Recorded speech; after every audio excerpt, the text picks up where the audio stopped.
Capítulo 5. As conflitantes leis do grandes e pequenos números. Em seus trabalhos, Cardano, Galileu e Pascal presumiram conhecer as probabilidades ligadas aos problemas com os quais lidaram. Galileu, por exemplo, presumiu que um dado tem probabilidade igual de cair em qualquer dos 6 lados. Mas que certeza temos desse conhecimento? Os dados do grão-duque provavelmente haviam sido feitos com a intenção de não favorecer nenhum dos lados, mas isso não significa que de fato se tenha conseguido tal resultado. Galileu poderia ter testado seu pressuposto observando diversas jogadas e registrando a frequência com que o dado caía em cada lado. No entanto, se ele repetisse o teste muitas vezes, provavelmente teria encontrado uma distribuição ligeiramente diferente a cada vez, e até os pequenos desvios poderiam importar, dada a pequena diferença entre as probabilidades que ele estava tentando explicar. Para que os trabalhos iniciais sobre aleatoriedade pudessem ser aplicados ao mundo real, era preciso resolver esta questão: qual é a conexão entre as probabilidades subjacentes e os resultados observados? O que significa, do ponto de vista prático, dizer que há uma chance de 1 por 6 de que um dado caia no número 2. Se isso não significa que em qualquer série de jogadas o dado cairá no número 2 exatamente 1 vez a cada 6 jogadas, no que baseamos nossa crença de que a chance de jogarmos um 2 é realmente de 1 por 6. E quando um médico diz que um remédio tem 70% de eficácia, ou que provoca graves efeitos colaterais em 1% dos casos, e quando uma pesquisa descobre que um candidato tem 36% das intenções de voto, o que isso significa? São questões profundas, ligadas ao próprio significado do conceito de aleatoriedade, um conceito que os matemáticos ainda gostam de debater.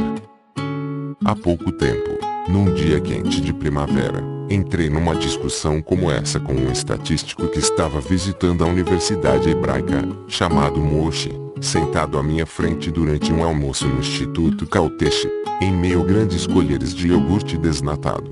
Moshe defendeu a ideia de que não há números realmente aleatórios. Não existe uma coisa dessas, afirmou.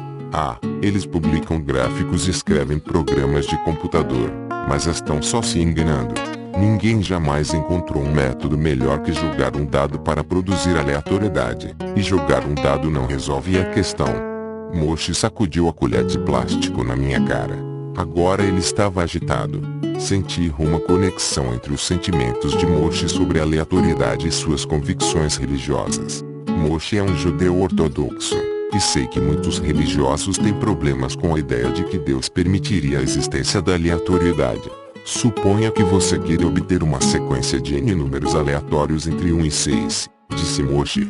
Você joga um dado n vezes e registra a sequência de n números que surgirem. É uma sequência aleatória. Não, defendeu Moshe, porque ninguém consegue fazer um dado perfeito. Alguns lados sempre serão favorecidos, e outros, desfavorecidos. Talvez sejam necessárias 1000 jogadas para que notemos a diferença, ou 1 bilhão, mas no fim das contas vamos notá-la. Veremos mais vezes o número 4 que o 6, ou talvez menos.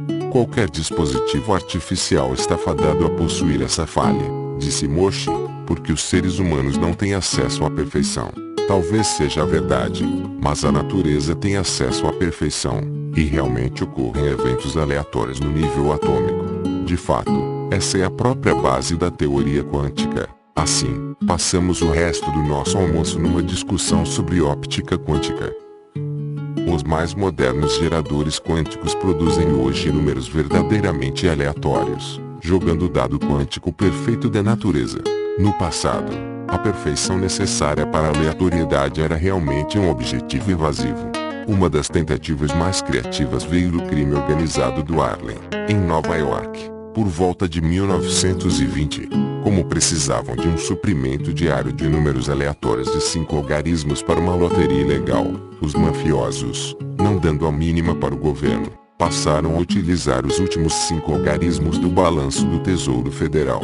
Enquanto escrevo estas palavras, o governo dos Estados Unidos tem uma dívida de $8995800513946, $50, ou 29.679,02 dólares por americano. Portanto, os mafiosos de hoje poderiam obter seus 5 algarismos a partir da dívida per capita. Essa loteria, conhecida como Loteria do Tesouro, violava não apenas as leis criminais como também as científicas, pois segundo uma regra chamada Lei de Benford, números surgidos dessa maneira cumulativa não são aleatórios. Na verdade, tem um viés que tende a favorecer os algarismos mais baixos. A lei de Benford não foi descoberta por um sujeito chamado Benford, e sim pelo astrônomo americano Simon Newcomb.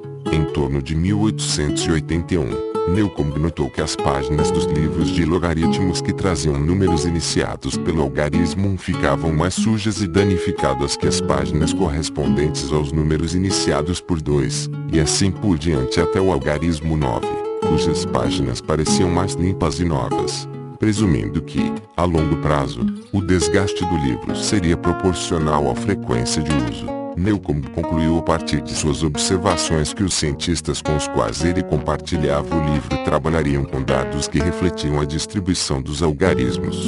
O nome atual da lei surgiu depois que Frank Benford notou o mesmo fato, em 1938, ao examinar as tabelas de logaritmos do laboratório de pesquisa da General Electric, em Schenectady, Nova York. Porém, nenhum dos dois provou a lei. Isso só aconteceu em 1995, num trabalho de Ted Hill, matemático do Instituto de Tecnologia da Geórgia. Segundo a lei de Benford, os 9 algarismos não aparecem com a mesma frequência. Na verdade, o número 1 deve ser o primeiro algarismo nos dados em cerca de 30% das vezes, o algarismo 2, em cerca de 18%, e assim por diante até o algarismo 9, que só aparece na primeira posição em cerca de 5% das vezes. Uma lei semelhante, ainda que menos pronunciada, se aplica aos últimos algarismos. Muitos tipos de dados obedecem à lei de Benford, especialmente dados financeiros. Na verdade, a lei parece ter sido feita sob medida para examinar grandes quantidades de dados financeiros em busca de fraudes. Uma famosa aplicação da lei foi usada no caso de um jovem empresário chamado Kevin Lawrence, que levantou 91 milhões de dólares para criar uma cadeia de academias de ginástica de alta tecnologia. Nadando em dinheiro, Lawrence partiu para a ação, contratando um grupo de executivos e gastando o dinheiro dos investidores com a mesma rapidez com que o havia juntado. Estaria tudo bem, não fosse por um detalhe: ele e seus camaradas estavam gastando a maior parte do dinheiro não nos negócios, e sim em itens pessoais. E como não seria fácil explicar que várias casas, 20 embarcações pessoais, 47 carros, entre eles, 5 Hummers, 4 Ferraris, 3 Dodge Vipers, 2 De Tomaso Panteras e um Lamborghini Diablo, 2 relógios Rolex, um bracelete de diamantes de 21 quilates, uma espada samurai no valor de 200 mil dólares e uma máquina de algodão doce de tamanho comercial constituíam gastos necessários aos negócios. Lawrence e seus amigos tentaram encobrir suas pegadas transferindo o dinheiro dos investidores por uma rede complexa de contas bancárias e companhias shell, para passar a impressão de que se tratava de um empreendimento crescente e muito ativo.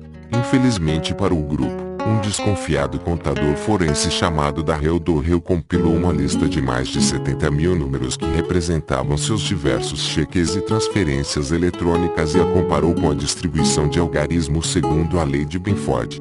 Os números não passaram no teste.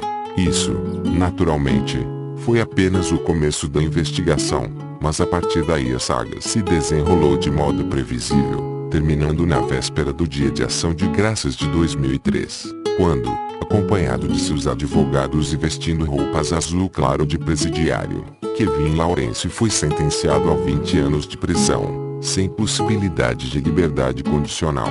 A Receita Federal Americana também estudou a lei de Benford como uma forma de identificar fraudes tributárias.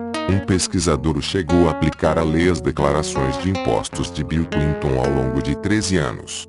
Elas passaram no teste. Presume-se que nem os mafiosos do Harlem nem seus clientes tenham notado essas regularidades nos números de sua loteria. No entanto, se pessoas como Newcomb, Benford ou eu tivessem julgado nela, em princípio teriam usado a lei de Benford para fazer apostas mais favoráveis. conseguindo um bom suplemento para seus salários como acadêmicos. Em 1947, os cientistas da Rand Corporation precisavam de uma grande tabela de números aleatórios, com um propósito mais admirável: encontrar soluções aproximadas para certas equações matemáticas, utilizando uma técnica apropriadamente denominada método de Monte Carlo. Para gerar os algarismos, utilizaram um ruído gerado eletronicamente, uma espécie de roleta eletrônica. O ruído eletrônico é aleatório. Essa questão é tão sutil quanto a própria definição de aleatoriedade. Em 1896, o filósofo americano Charles Sanders Peirce escreveu que uma amostra seria aleatória se coletada a partir de um pressuposto ou método que, sendo aplicado muitas e muitas vezes indefinidamente, faça com que, a longo prazo, o sorteio de qualquer conjunto de números ocorra com frequência igual a de qualquer outro conjunto de mesmo tamanho. Isso é conhecido como probabilidade determinística. A principal alternativa a ela é conhecida como a probabilidade subjetiva. Na probabilidade determinística, julgamos uma amostra pelo modo como ela se apresenta. Já na probabilidade subjetiva, julgamos uma amostra pelo modo como é produzida. De acordo com esta segunda forma, um número ou conjunto de números é considerado aleatório se não soubermos ou não pudermos prever que resultados serão gerados pelo processo. A diferença entre as duas interpretações tem mais nuances do que parece. Por exemplo, num mundo perfeito, o lançamento de um dado seria sempre aleatório pela primeira definição, mas não pela segunda, já que todos os lados teriam probabilidade igual. Mas poderíamos, num mundo perfeito, utilizar nossos conhecimentos exatos das condições físicas do objeto e das leis da física para determinar exatamente, antes de cada jogada, como cairá o dado.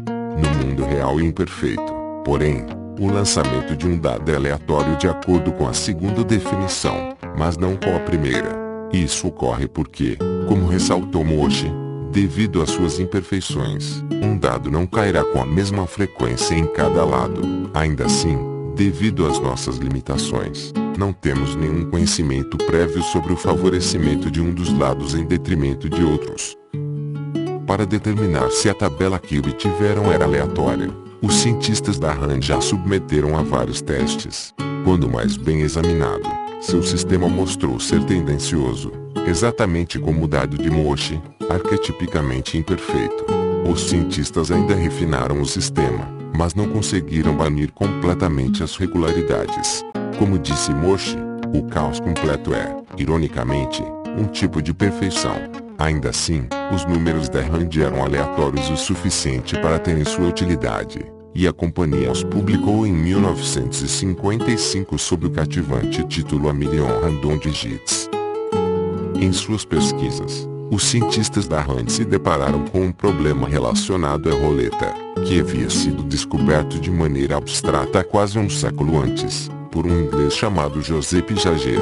Jager era engenheiro e mecânico numa fábrica de algodão em Yorkshire, e, assim, tinha uma certa intuição quanto à capacidade, e aos defeitos, das máquinas. Em um dia de 1873, ele desviou sua intuição e sua mente fértil do algodão e voltou-as para o dinheiro. Com que perfeição, perguntou-se, pode realmente funcionar uma roleta em Monte Carlo? A roleta, inventada, ao menos segundo a lenda, por Blaise Pascal ao brincar com a ideia de uma máquina de movimento perpétuo, é basicamente uma grande tigela com partições, chamadas calhas, com a forma de finas fatias de torta. Quando é girada, uma bolinha de gude inicialmente gira pela borda, mas acaba por cair em um dos compartimentos, numerados de 1 a 36, além do 0, e do 00, em roletas americanas. O trabalho do apostador é simples, adivinhar em qual compartimento cairá a bolinha. A existência de roletas é uma demonstração bastante boa de que não existem médiums legítimos, pois em Monte Carlo, se apostarmos $1 em um compartimento e a bolinha cair ali, a casa nos pagará $35, além do $1 que apostamos.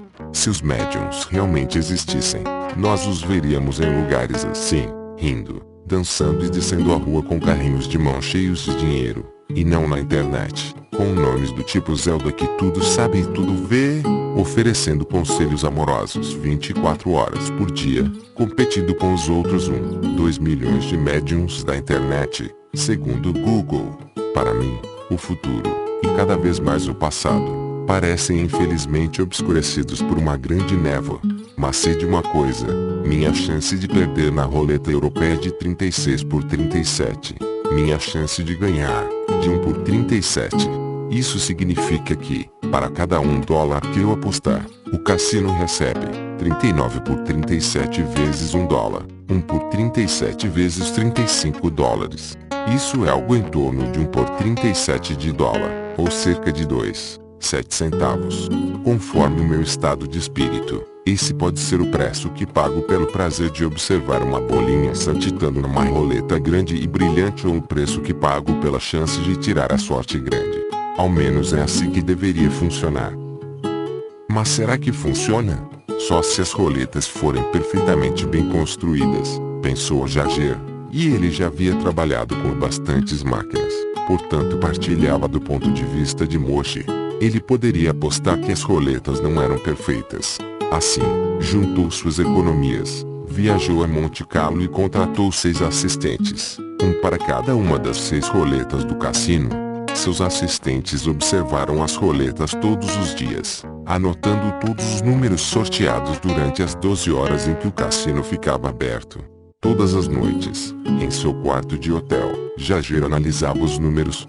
Depois de 6 dias, não detectou nenhum viés em 5 das roletas, mas na sexta havia 6 números que surgiam com frequências evidentemente maiores que os demais. Assim, no 7º dia, ele se dirigiu ao cassino e começou a apostar pesado nos 9 números mais frequentes: 7, 8, 9, 17, 18, 19, 22, 28 e 29. Quando o cassino fechou naquela noite, Jager já havia ganhado $70 mil. Seus ganhos não passaram despercebidos. Outros clientes se amontoaram ao redor da mesa de Jager, gastando ali seu dinheiro na esperança de ter a mesma sorte. E os inspetores do cassino passaram a marcá-la de perto, tentando decifrar seu sistema ou, melhor, pegá-lo roubando. No 4º dia de apostas, Jager já havia juntado $300 mil, e os diretores do cassino estavam desesperados por se livrarem do cliente misterioso, ou ao menos por frustrar seu esquema. Poderíamos imaginar que isso seria realizado por meio de um brutamontes do Brooklyn. Na verdade, os empregados do cassino fizeram algo muito mais inteligente. No 5º dia, Jager começou a perder. Suas perdas, como seus ganhos, não eram fáceis de perceber imediatamente. Tanto antes como depois do truque empregado pelo cassino, ele ganhava um pouco e perdia um pouco, mas agora, estava perdendo mais do que ganhava, e não ao contrário. Devido à pequena margem do cassino, Jager teria que apostar seus fundos com bastante diligência para conseguir perdê-los. Porém, depois de sugar o dinheiro do cassino por 4 dias, não estava disposto a largar o osso. No momento em que a mudança de sorte finalmente o deteve, Jager já havia perdido a metade de sua fortuna. Podemos imaginar que, a essa altura, seu humor, sem falar no humor de seus bajuladores, estava bastante azedo. Como era possível que seu esquema houvesse falhado subitamente? Jager por fim fez uma observação perspicaz. Nas 12 horas que passou ganhando, notou um minúsculo risco na roleta. O risco havia desaparecido. Será que o cassino a teria delicadamente consertado, para ir à falência em grande estilo? Jager imaginou que não, e verificou as outras roletas. Uma delas tinha um risco. Os diretores do cassino imaginaram corretamente que os dias de sorte de Jager estariam, de alguma forma, relacionados à roleta em que estava jogando, e trocaram as roletas de lugar durante a noite. Jager mudou de roleta e voltou a ganhar. Em pouco tempo, seus ganhos já estavam maiores que antes, chegando a quase $1 milhão. Infelizmente para Jager, os gerentes do cassino, desvendando finalmente seu esquema, encontraram uma nova maneira de detê-lo. Decidiram trocar os números da roleta cada noite depois de fecharem o cassino, mudando-os de lugar de modo que, a cada dia, o viés da roleta favorecesse números diferentes. que Jager não conheceria. Ele começou a perder novamente, e finalmente desistiu, terminando sua carreira como apostador. Jager saiu de Monte Carlo com 325 mil dólares nas mãos, o que corresponderia atualmente a 5 milhões de dólares. Ao voltar para casa, largou o emprego na fábrica de algodão e investiu seu dinheiro em imóveis. O esquema de Jager pode ter parecido uma estratégia segura, mas não foi. Mesmo numa roleta perfeitamente construída, os números não aparecerão com frequências exatamente iguais, como se os que estiverem na liderança fossem esperar educadamente até que os retardatários os alcançassem. Na verdade, inevitavelmente alguns números surgirão com mais frequência que a média, e outros com menos frequência. E assim, mesmo depois de 6 dias de observação, existia a possibilidade de que Jager estivesse errado.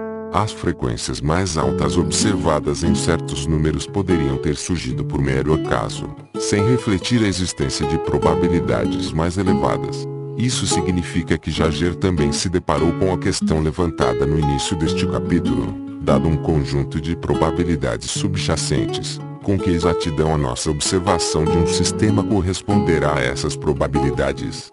Como no caso de Pascal, que realizou seu trabalho no novo ambiente da revolução científica, essa questão também seria respondida em meio a outra revolução, esta na matemática, a invenção do cálculo.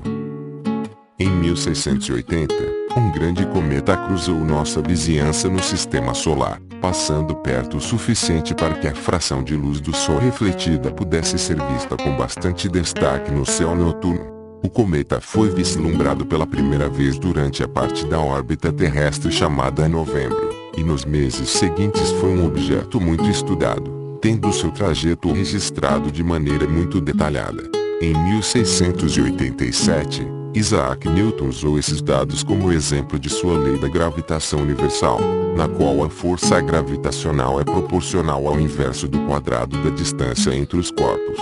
E numa outra noite de céu limpo, na porção de terra chamada Basileia, na Suíça, outro homem destinado à grandeza também estava prestando atenção. Era um jovem teólogo que, fitando a cauda brilhante e nebulosa do cometa, deu-se conta de que queria dedicar sua vida à matemática, e não à igreja. 8 Dessa decisão nasceu não apenas uma nova carreira para Jacob Bernoulli, como também o que se tornaria a maior árvore genealógica na história da matemática. Nos 150 anos entre o nascimento de Jacob e o ano de 1800, a família Bernoulli gerou muitos filhos, dos quais aproximadamente a metade foi brilhante.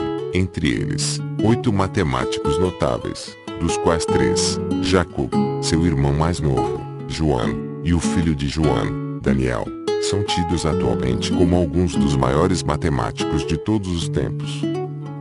Na época, teólogos e o público em geral consideravam que os cometas eram sinais da ira divina. Pelo visto, Deus estava bastante irritado ao criar aquele último, que ocupava mais da metade do céu visível.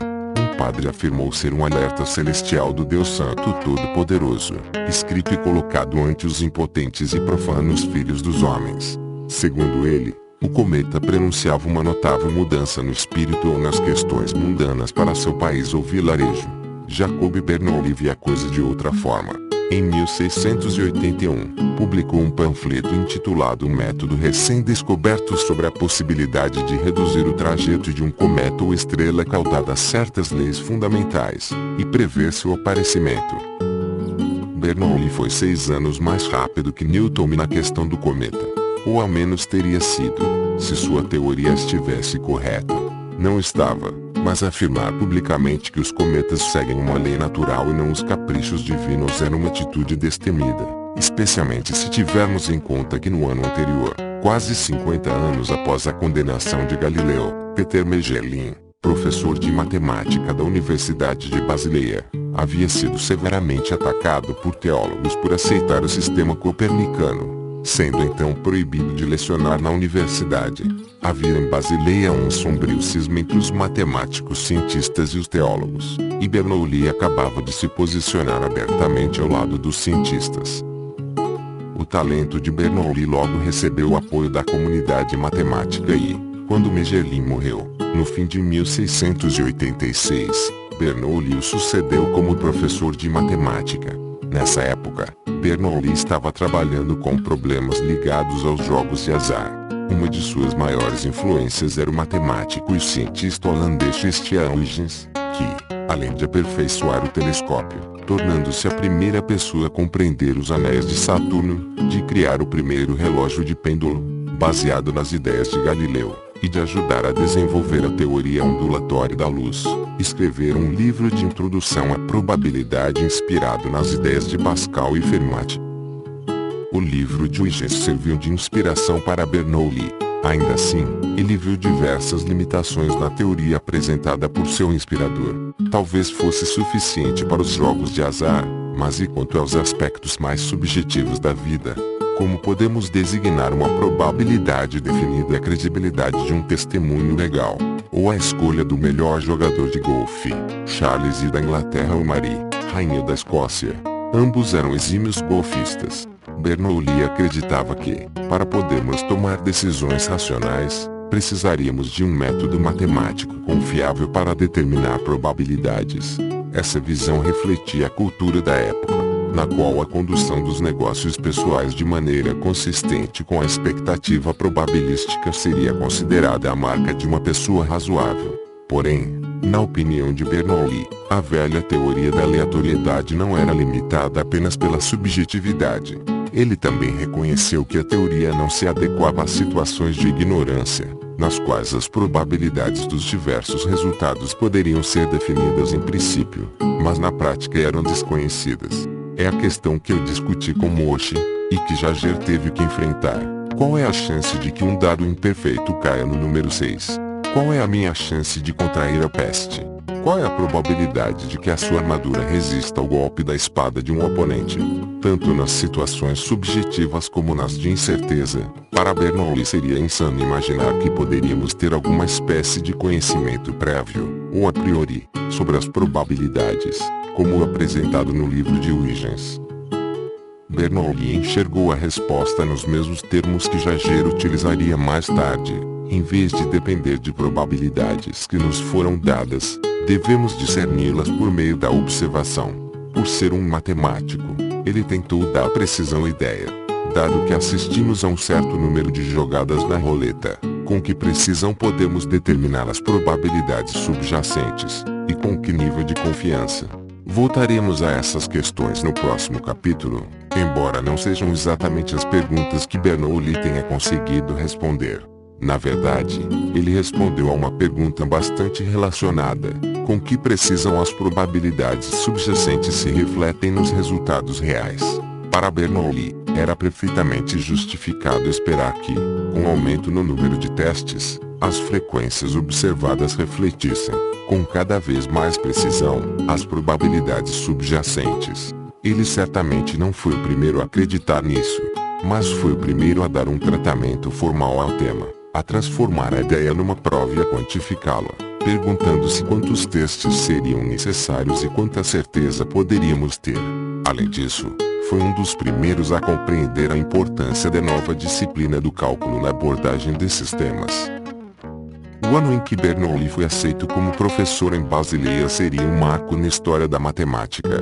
Foi o ano em que Gottfried Leibniz publicou um artigo revolucionário no qual traçava os princípios do cálculo integral, complementando seu artigo de 1684 sobre o cálculo diferencial. Newton publicaria sua própria versão do tema em 1687, em seu Philosophiae Naturalis Principii Mathematica, ou Princípios Matemáticos da Filosofia Natural, muitas vezes chamado apenas de Principia. Tais trabalhos seriam a chave para o de Bernoulli sobre a aleatoriedade. A época em que foram publicados esses textos, tanto Leibniz quanto Newton haviam labutado sobre esses temas por anos isoladamente, mas suas publicações quase simultâneas despertaram controvérsias sobre quem teve o mérito pela ideia. O grande matemático Karl Pearson, que encontraremos novamente no capítulo 8, afirmou que a reputação dos matemáticos se mantém para a posteridade, em grande parte, não pelo que fizeram, e sim pelo que seus contemporâneos lhes atribuíram. Newton e Leibniz talvez concordassem com isso. De qualquer forma, nenhum dos dois fugia de uma boa briga. e a que se seguiu foi notoriamente amarga. Na época, o resultado foi misto. Os alemães e os suíços aprenderam cálculo a partir do trabalho de Leibniz, já os ingleses e muitos dos franceses, a partir do de Newton. Do ponto de vista moderno, há pouquíssimas diferenças entre os dois, porém, a longo prazo, a contribuição de Newton costuma ser mais enfatizada, pois ele parece ter realmente pensado na ideia primeiro, e porque, no Principia, utilizou sua invenção para criar a física moderna, o que faz dessa obra provavelmente o maior livro científico já escrito. Leibniz, porém, criara uma notação melhor, e seus símbolos costumam ser utilizados no cálculo atual. Nenhuma das duas publicações era muito fácil de acompanhar. Além de ser um dos maiores livros da história da ciência, o Principia de Newton também foi chamado de um dos livros mais inacessíveis já escritos. E segundo um dos biógrafos de Jacob Bernoulli, ninguém entendia o trabalho de Leibniz. Além de ser confuso, estava cheio de erros de impressão. O irmão de Jacob, Johann, chamou de um enigma, mais que uma explicação. De fato, as duas obras eram tão incompreensíveis que alguns acadêmicos chegaram a especular que os autores talvez houvessem tornado seus trabalhos intencionalmente difíceis de entender, de modo a evitar a intromissão de amadores. Essa qualidade enigmática, porém, era uma vantagem para Jacob Bernoulli, pois isso realmente separava o joio do trigo, e seu intelecto caía na segunda categoria. Assim, após decifrar as ideias de Leibniz, ele adquiria uma arma só possuída por umas poucas pessoas no mundo inteiro, e com ela poderia facilmente resolver problemas excessivamente difíceis para os demais. Os conceitos fundamentais para o cálculo e para o trabalho de Bernoulli eram os de sequência, série e limite. Para o matemático, o termo sequência significa essencialmente o mesmo que para todo mundo, uma sucessão ordenada de elementos, como pontos ou números. Uma série é simplesmente a soma de uma sequência de números, e, em termos gerais, se os elementos de uma sequência parecem estar se encaminhando a algum lugar, em direção a um ponto final, ou a um número específico, isso é então chamado de limite da sequência. Embora o cálculo represente uma maneira mais sofisticada de compreender as sequências, essa ideia, como muitas outras, já era conhecida pelos gregos. De fato, no século V a.C., o filósofo Zenão empregou uma sequência curiosa para formular um paradoxo debatido ainda hoje entre estudantes universitários de filosofia, especialmente depois de algumas cervejas. O paradoxo de Zenão é formulado da seguinte maneira: suponha que uma aluna deseja caminhar até a porta, que está a 1 metro de distância. Escolhemos 1 metro por conveniência, mas o mesmo argumento se aplica a qualquer outra medida. Antes de chegar à porta, ela deve chegar ao meio do caminho. Mas para chegar ao meio do caminho, ela deve chegar ao meio do caminho do meio do caminho, ou seja, a 1/4 do caminho. E assim por diante, ad infinitum. Em outras palavras, para chegar ao seu destino, ela deve viajar por esta sequência de distâncias: meio metro, 1/4 metro, 1/8 de metro, 1/16 de metro e assim por diante. Zenão argumentou que, como a sequência continua para sempre, a aluna terá que cruzar um número infinito de distâncias finitas. Isso, afirmou Zenão, deve levar uma quantidade de tempo infinita. A conclusão de Zenão: nunca podemos chegar a parte alguma. Ao longo dos séculos, muitos filósofos debateram esse dilema, de Aristóteles a Kant. Diógenes o Cínico adotou a abordagem empírica.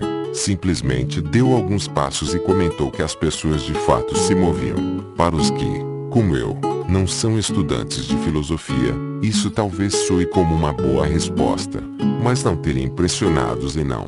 Ele estava ciente do conflito entre sua prova lógica e as informações de seus sentidos. A questão é que, ao contrário de Diógenes, Zenão confiava essencialmente na lógica, e seu argumento era relevante. Mesmo Diógenes teria que admitir que sua resposta nos deixa com um problema intrigante, e, de fato, profundo. Se o que nos chega pelos sentidos está correto, o que há de errado com a lógica de Zenão?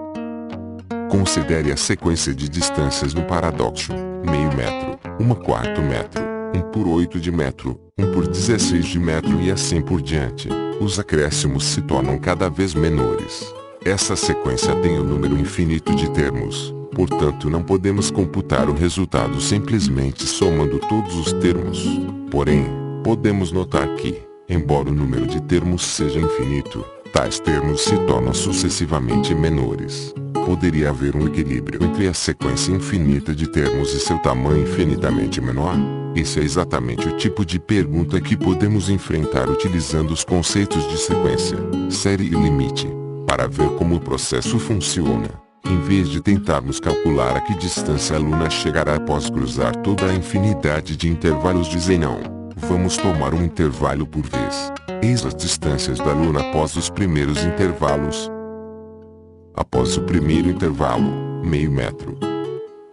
Após o segundo intervalo, meio metro mais 1/4 de metro igual 3/4 de metro.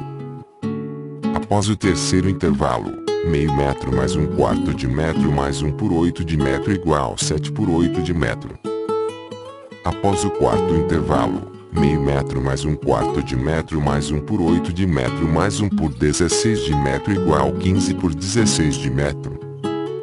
Há um padrão nesses números: meio metro, 3/4 metro, 7/8 metro, 16/16 de metro, etc.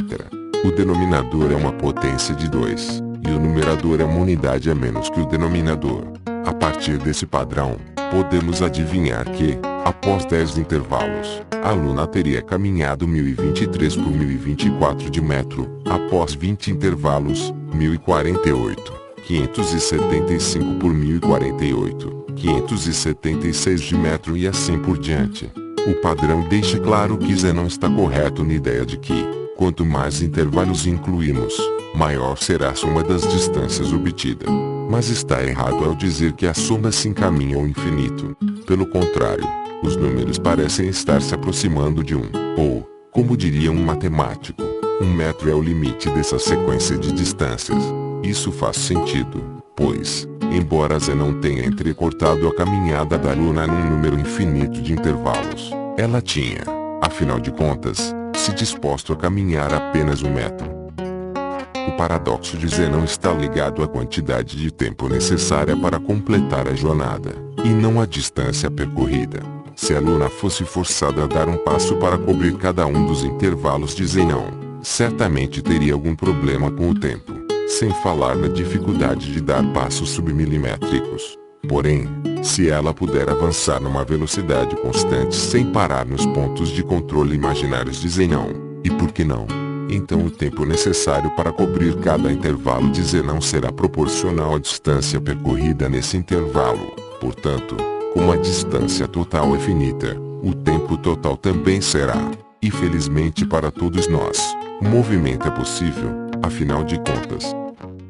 Embora o conceito moderno de limite não tenha sido desvendado até muito depois da morte de Zenon, e até mesmo de Bernoulli, surgiu no século XI, esse é o conceito que alimenta o espírito do cálculo, e foi com esse espírito que Jacob Bernoulli atacou a relação entre as probabilidades e a observação.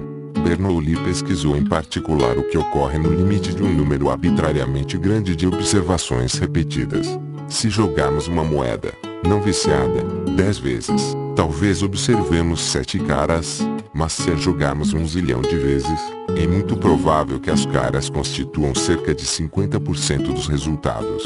Nos anos 1940, um matemático sul-africano chamado John Keyrish decidiu testar esse conceito em um experimento prático, jogando uma moeda no que deve ter parecido 1 zilhão de vezes. Na verdade, foram 10.000, e registrando os resultados. Poderíamos pensar que Keyrish talvez tivesse coisas melhores a fazer, mas ele foi um pioneiro de sua época, tendo tido o azar de estar visitando Copenhague no momento em que os alemães invadiram a Dinamarca, em abril de 1940.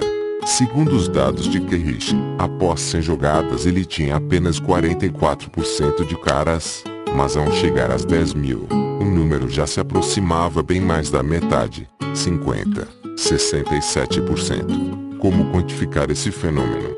A resposta a essa pergunta foi a grande realização de Bernoulli. Segundo Ian King, historiador e filósofo da ciência, o trabalho de Bernoulli veio a público trazendo um presságio brilhante de tudo o que sabemos atualmente sobre ele, sua profundidade matemática, sua suas ilimitadas aplicações práticas, sua dualidade inquieta e seu constante convite à filosofia, a probabilidade desabrochava plenamente. Nas palavras mais modestas de Bernoulli, seu estudo demonstrou ser inovador, além de ter grande utilidade. Também foi um esforço, escreveu Bernoulli, de grave dificuldade. Ele trabalhou no tema por 20 anos. Jacob Bernoulli chamou o ponto alto de suas 2 décadas de esforços de Teorema Áureo. As versões mais modernas do teorema, que diferem em nuances técnicas, possuem nomes variados: Teorema de Bernoulli, Lei dos Grandes Números e Lei Fraca dos Grandes Números. A expressão Lei dos Grandes Números é empregada porque, como dissemos, o Teorema de Bernoulli trata de como os resultados refletem as probabilidades subjacentes quando fazemos um grande número de observações. Porém, vamos nos ater à terminologia de seu criador e chamá-la de Teorema Áureo, pois iremos discuti-lo em sua forma original.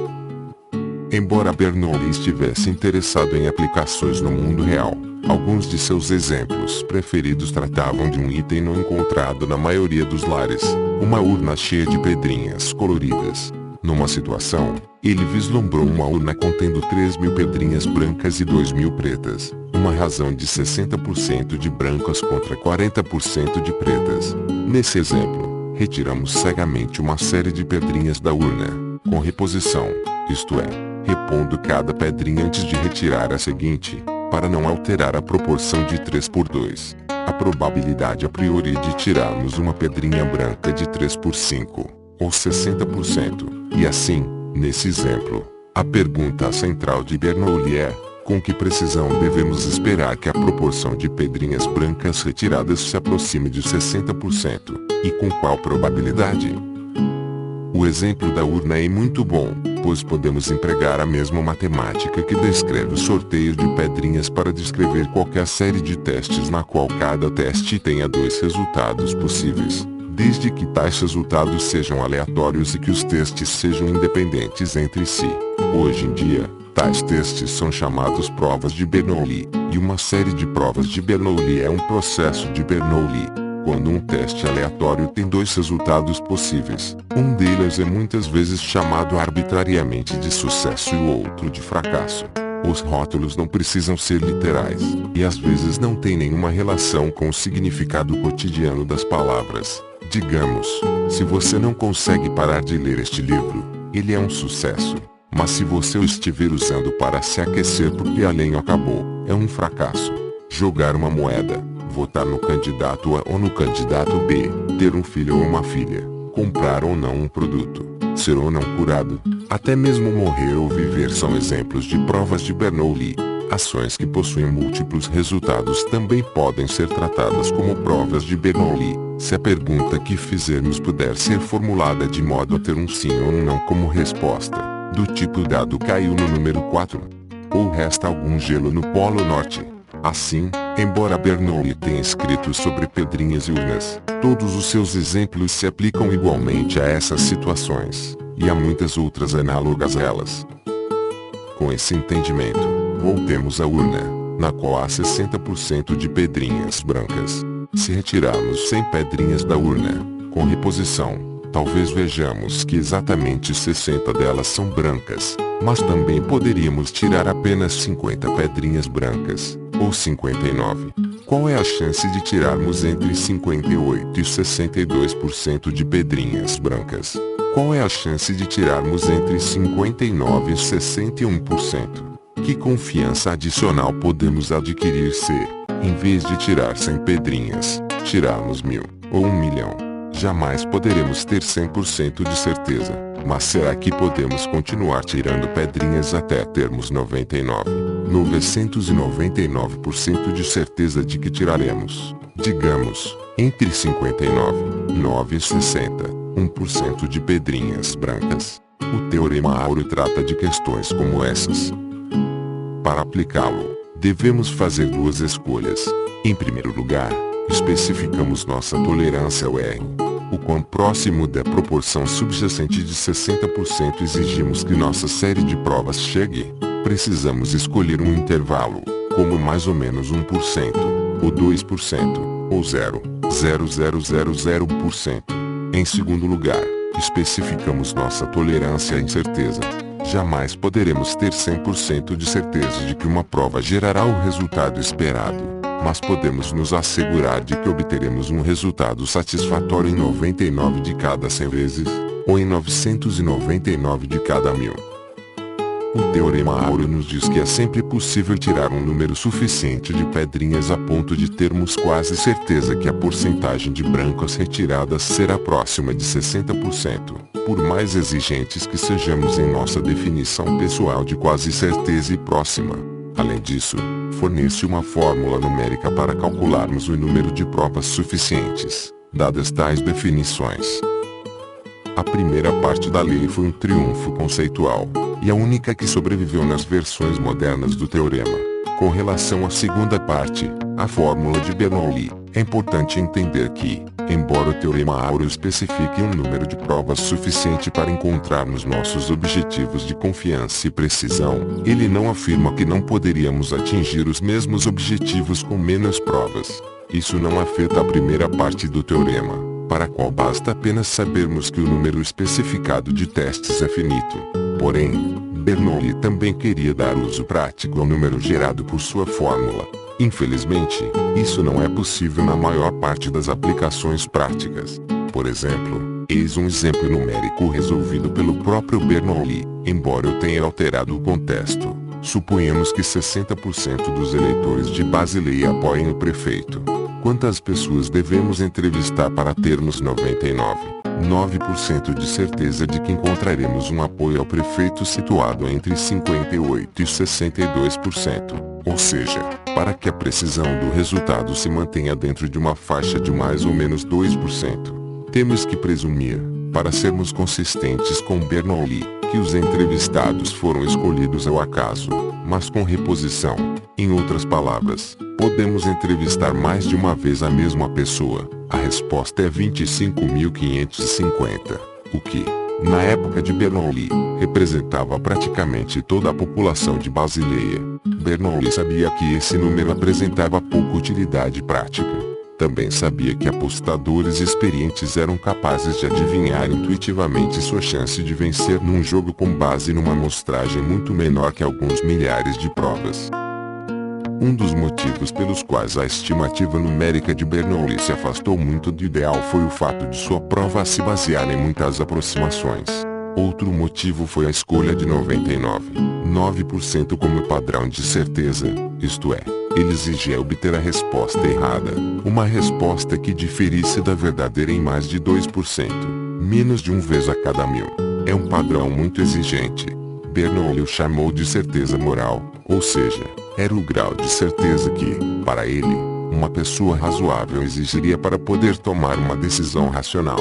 O fato de que tenhamos atualmente abandonado a noção de certeza moral em favor da que encontramos no capítulo passado, a relevância estatística, segundo a qual nossa resposta estará errada menos de 1 vez a cada 20, talvez seja um sinal de o quanto os tempos mudaram. Com métodos matemáticos atuais, os estatísticos demonstraram que, numa pesquisa como a que descrevi, podemos atingir um resultado estatisticamente significativo com uma precisão de mais ou menos 5% se entrevistarmos apenas 370 pessoas. Se entrevistarmos 1000, teremos uma probabilidade de 90% de nos aproximarmos a menos de 2% do resultado real, 60% de aprovação para o prefeito de Basileia. Ainda assim, apesar de suas limitações, o Teorema Áureo foi um marco por haver demonstrado, ao menos em princípio, que uma amostra suficientemente grande refletiria quase com certeza a composição subjacente da população testada. Na vida real, não costumamos observar o desempenho de alguém, ou de alguma coisa, ao longo de milhares de provas. Assim, enquanto Bernoulli exigia um padrão de certeza excessivamente estrito, nas situações da vida real costumamos cometer o erro oposto. Presumimos que uma amostra ou série de provas é representativa da situação subjacente, quando, na verdade, a série é pequena demais para ser confiável. Por exemplo, Se entrevistássemos exatamente 5 habitantes de Basileia no tempo de Bernoulli, um cálculo como os que discutimos no capítulo 4 nos mostra que só existe uma chance de 1/3 de que, segundo o resultado da pesquisa, 60% dos entrevistados, 3 pessoas, apoiem o prefeito. Apenas 1/3. A verdadeira porcentagem de pessoas que apoiam o prefeito não deveria ser o resultado mais provável quando entrevistamos uma amostra de eleitores. De fato, 1/3 é o resultado mais provável. As chances de encontrarmos 0, 1, 2, 4 ou 5 pessoas apoiando o prefeito são mais baixas que a de encontrarmos 3. Ainda assim, é pouco provável que encontremos 3. Como existem tantas possibilidades não representativas, suas probabilidades combinadas totalizam o dobro da probabilidade de que a pesquisa realmente reflita a opinião da população. Portanto, numa pesquisa com 5 eleitores, em 2 de cada 3 vezes vamos observar a porcentagem errada. De fato, em aproximadamente 1 de cada 10 vezes veremos que todos os eleitores entrevistados concordam quanto a gostar ou não do prefeito. E assim, se prestarmos atenção ao resultado de uma amostra de 5 entrevistados, provavelmente super ou subestimaremos a verdadeira popularidade do prefeito. A concepção, ou intuição, equivocada de que uma amostra pequena reflete precisamente as probabilidades subjacentes é tão disseminada que Kahneman e Tversky lhe deram um nome: a lei dos pequenos números. Na verdade, não se trata realmente de uma lei. É um nome sarcástico para descrever a tentativa equivocada de aplicarmos a lei dos grandes números quando os números não são grandes. Se as pessoas aplicassem a falsa lei dos pequenos números apenas a urnas, ela não teria muito impacto. Porém, como dissemos, muitos acontecimentos da vida são processos de Bernoulli, e nossa intuição muitas vezes nos leva a interpretar erroneamente o que observamos. É por isso que, como descrevi no capítulo 1, quando as pessoas observam os poucos anos bem ou mal sucedidos dos Sherry Langsins e Mark Cantons do mundo, presumem que seu desempenho passado permitirá prever precisamente o desempenho futuro. Vamos aplicar essas ideias a um exemplo que mencionei rapidamente no capítulo 4, a situação na qual 2 empresas competem frente a frente, ou 2 funcionários competem dentro de uma companhia. Pense agora nos diretores gerais de empresas incluídos na Fortune 500, a lista das 500 pessoas mais ricas do mundo publicada pela revista Fortune. Vamos presumir que, com base em seus conhecimentos e habilidades, cada diretor-geral tem uma certa probabilidade de sucesso a cada ano. Seja lá como sua companhia defina isso.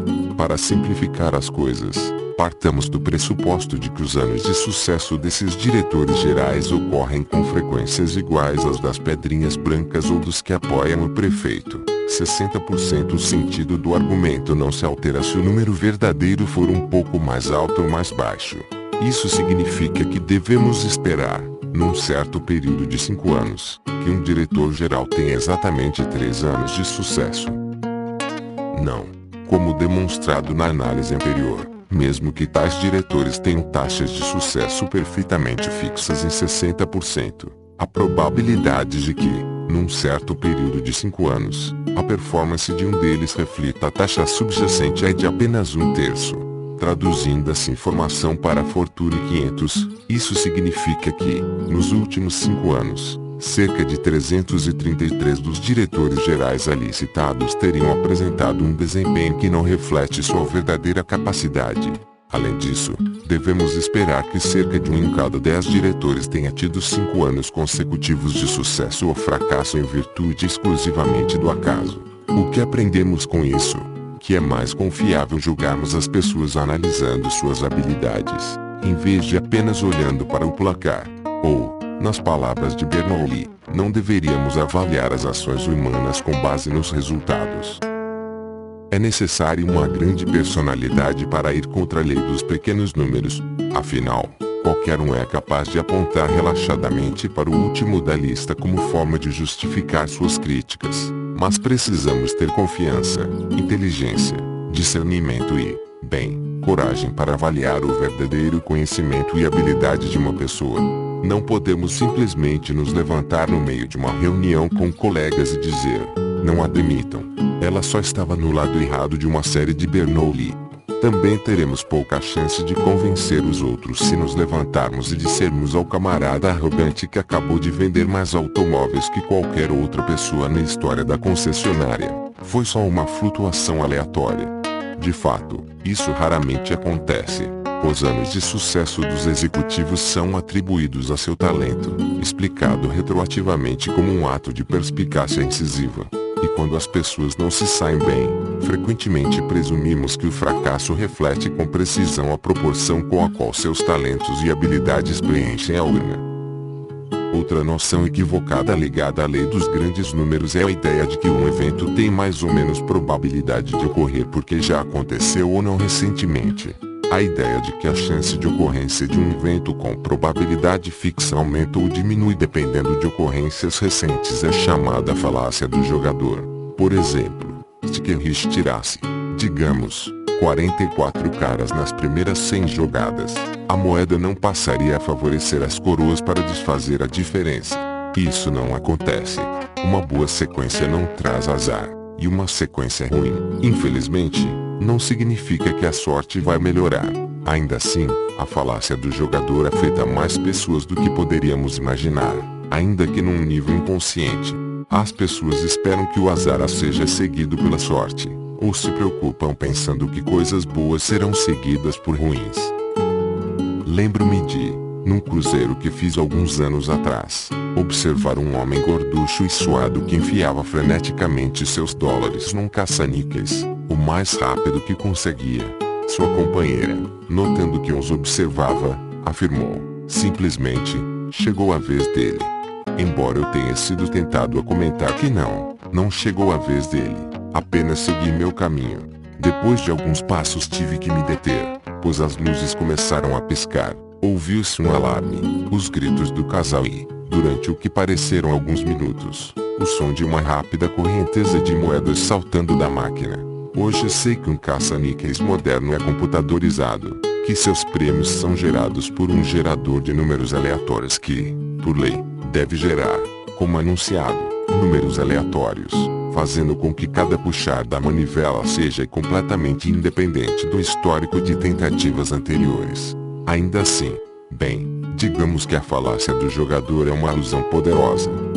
O manuscrito no qual Bernoulli apresentou seu teorema áureo termina abruptamente, embora ele prometa, mais ao início do trabalho, apresentar aplicações para várias questões ligadas às atividades civis e econômicas. É como se Bernoulli houvesse literalmente desistido ao se deparar com o número 25.550, escreveu o historiador da estatística Stephen Stigler.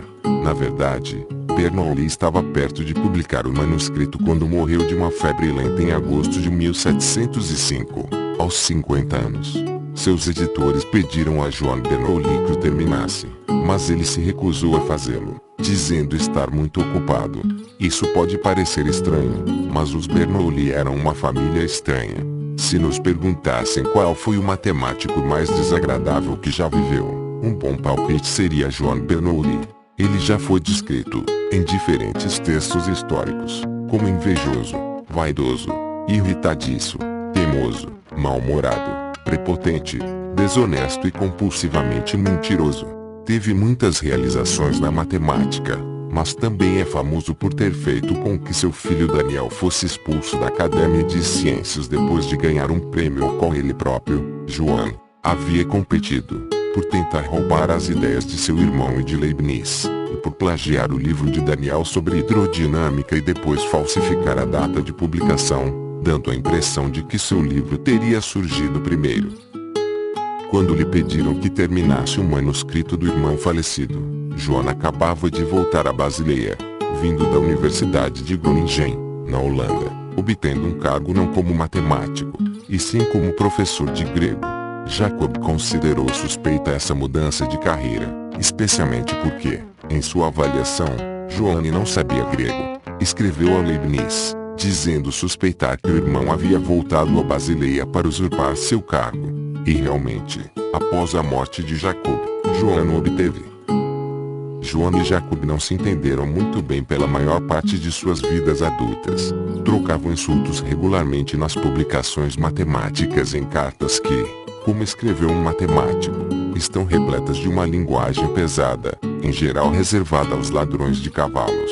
Assim, quando surgiu a necessidade de editar o manuscrito póstumo de Jacob, a tarefa desceu pela cadeia alimentar, chegando a Nicolaus, sobrinho de Jacob, filho de um outro irmão Bernoulli, também chamado Nicolaus. O jovem Nicolaus tinha apenas 18 anos na época, mas fora um dos pupilos de Jacob. Infelizmente, não se sentiu preparado para enfrentar a tarefa. É possível que, em parte, por estar ciente da oposição de Leibniz às ideias do tio sobre as aplicações da teoria, o manuscrito continuou esquecido por 8 anos. O livro foi finalmente publicado em 1713 sob o título Ars Conjectanti, ou A Arte da Conjectura, assim como Pensées, de Pascal, é editado ainda hoje. Jacob Bernoulli mostrou que, por meio da análise matemática, poderíamos entender de que maneira as probabilidades internas ocultas, subjacentes aos sistemas naturais, se refletiam nos dados produzidos por tais sistemas. Quanto à pergunta que Bernoulli não respondeu, como inferir, a partir dos dados produzidos, a probabilidade subjacente dos acontecimentos, a resposta só viria várias décadas depois.